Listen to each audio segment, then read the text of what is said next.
हमने अंबाला छावनी का भी और सारे प्रदेश का भी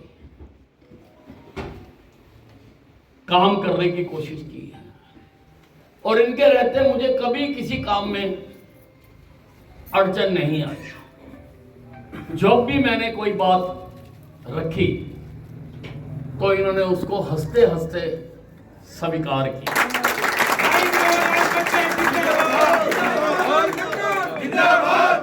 सबसे ताजा उदाहरण हमारे एयरपोर्ट का है। मैं लगभग कई साल से इसको बनवाने में लगा हुआ था, परंतु वहां पर जो जमीन थी वो आर्मी की थी, जिसको लेना बहुत कठिन काम था।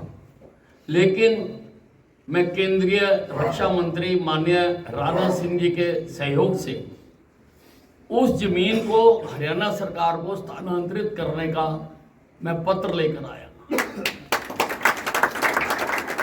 आर्मी ने उस जमीन की जो कीमत लगाई 130 करोड़ रुपया, वो बाजारी कीमत से बहुत ज्यादा थी। तो एक बार मनोहर लाल जी ने कहा कि जमीन बहुत ज्यादा है, लेकिन मैंने कहा कि अगर हमने इसमें कोई रोक लगाई तो ये प्रोजेक्ट हमेशा हमेशा के लिए रह जाएगा और पैसा हरियाणा सरकार से हमारी डिफेंस को जाना है, कोई किसी प्राइवेट कंपनी को नहीं जाना। तो हंसते हंसते इन्होंने 130 करोड़ पर हस्ताक्षर। ऐसा ही रिश्ता था हमारा मनोहर लाल जी के साथ और पूरी तरह से हमने इनके साथ मिलकर, क्योंकि इनका और हमारा मुद्दा एक ही है, हम एक ही विश्वविद्यालय के दोनों विद्यार्थी हैं, हम आरएसएस से पढ़े हुए। तो हमें तो गुड़की दी जाती है कि भाई आपने जनता का काम करना है और प्रदेश को, देश को आगे लेकर जाना। काम किया है, काम करेंगे, किया है, काम करेंगे।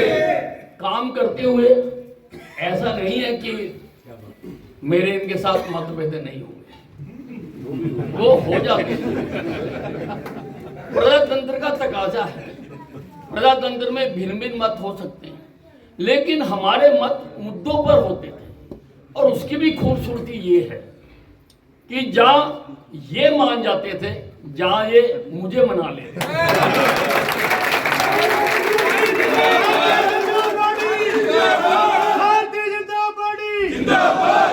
और विकास की गाड़ी लगातार चलती रहती थी, उसमें कभी उसकी रवानगी में कभी कोई रुकावट नहीं आई।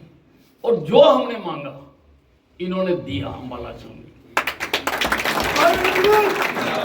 मौका है और आज मनोहर लाल जी करने में वो सक्षम भी है।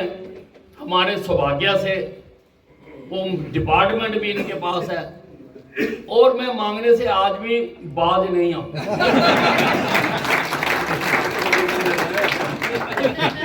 तो आपने मनोहर लाल जी बहुत कुछ दिया। हमने आज जितना भी हमने अंबाला के सूखे हुए इस शहर में रंग भरे हैं, उन रंगों में मनोहर लाल जी का बहुत बड़ा हाथ है। भाई मनोहर लाल जी खट्टर जिंदाबाद, भाई मनोहर लाल जी खट्टर जिंदाबाद, भाई अनिल भी जिंदाबाद, भाई अनिल भी जिंदाबाद। तो मैं ज्यादा तो नहीं कहना चाहता हूँ, ज्यादा इनके दफ्तर में जाके बात करूंगा। इनका बहुत दिनों का अनुरोध भी है कि मेरे दफ्तर में चाय पीने आए, तो वो भी मैं जाऊंगा और पीऊंगा। आज मैं केवल इतना कहना चाहता हूँ कि हमारे इस अंबाला जिले की एक बहुत बड़ी मांग है कि चंडीगढ़ हमारी राष्ट्रीय राजधानी है, लेकिन चंडीगढ़ तक पहुंचना बहुत मुश्किल है। आज जो चंडीगढ़ सड़क है वो पूरी तरह से जाम रहती है और लोगों को जाने में कई घंटे लगते हैं। आज मैं एक मांग करूंगा, वो ये करूंगा कि अंबाला से चंडीगढ़ तक मेट्रो ट्रेन चलाए।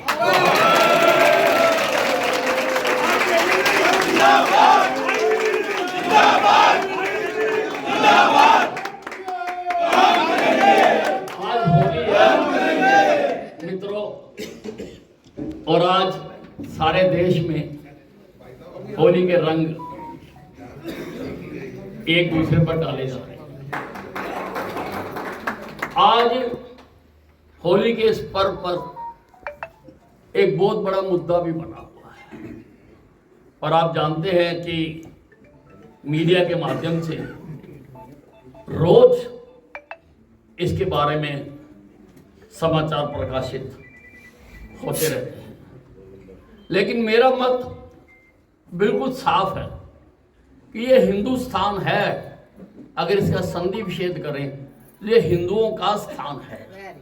जय श्री राम, जय श्री राम, जय श्री राम, जय श्री राम। और यहाँ पर हमें अपने पर्व मनाने का पूरा अधिकार है। दूसरे लोगों से भी मैं ये इल्तिजा करना चाहता हूँ कि हमें अपने त्योहार मनाते हुए अगर आप पर कोई रंग का एक आधा छींटा पड़ भी जाता है तो आप उसको बर्दाश्त करिए, उसको सहन करिए। अब बाहर बरसात हो रही है और मैं घर के अंदर बैठा हुआ हूँ, अगर मैं चाहता हूँ कि मेरे ऊपर कोई छींटा ना पड़े तो मैं घर में ही रहता हूँ, पर अगर मैंने मौसम का लुत्फ उठाना है तो मैं बाहर आता हूँ तो मैं भी कुछ छींटों से बच नहीं पाता हूँ। इसलिए सभी को इस रंगों के त्योहार पर ये जो खटास आई हुई है इसको मीठी गुजिया में बदल देना चाहिए और इस रंगों के त्योहार को खूबसूरती के साथ हमें मनाना चाहिए। मैं अधिक नहीं बोलना चाहता हूँ, मनोहर लाल जी ने तो और जगह भी है, हाँ आगे भी कार्यक्रम है। एक मिनट जान साहब, एक मिनट, हाँ आपको मौका देंगे। आगे भी कार्यक्रम है। मैं चाहूँगा कि मनोहर लाल जी हमें इस पर्व पर अपने आशीर्वचन दें। मैं इससे पहले हमारी प्रधान भी बैठी है और 32 में से 25 हमारे पार्षद बैठे हैं। मैं क्योंकि अगर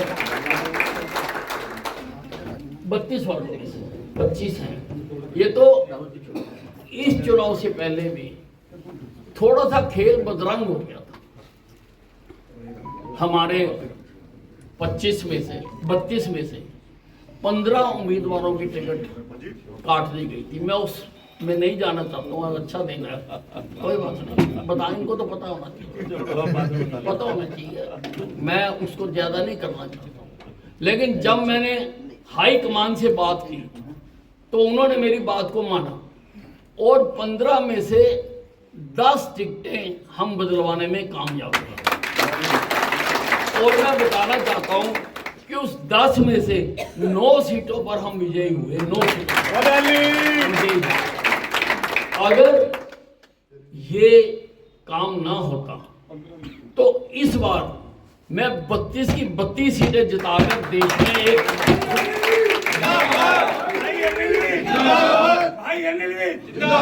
उदाहरण पैदा करना चाहता था। लेकिन फिर भी ये बहुत बड़ी जीत है। और जो नहीं जीते हैं वो भी मेरे एम्बेसडर हैं, वो भी मेरे पार्षद हैं, वो भी अपने अपने वार्डों में उसी प्रकार से काम करते रहेंगे जैसे वो जीतने पर करते हैं।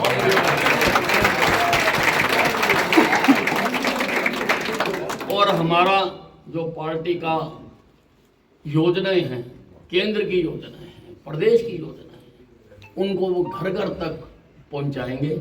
यही मैं आपसे कहना चाहता हूँ। धन्यवाद।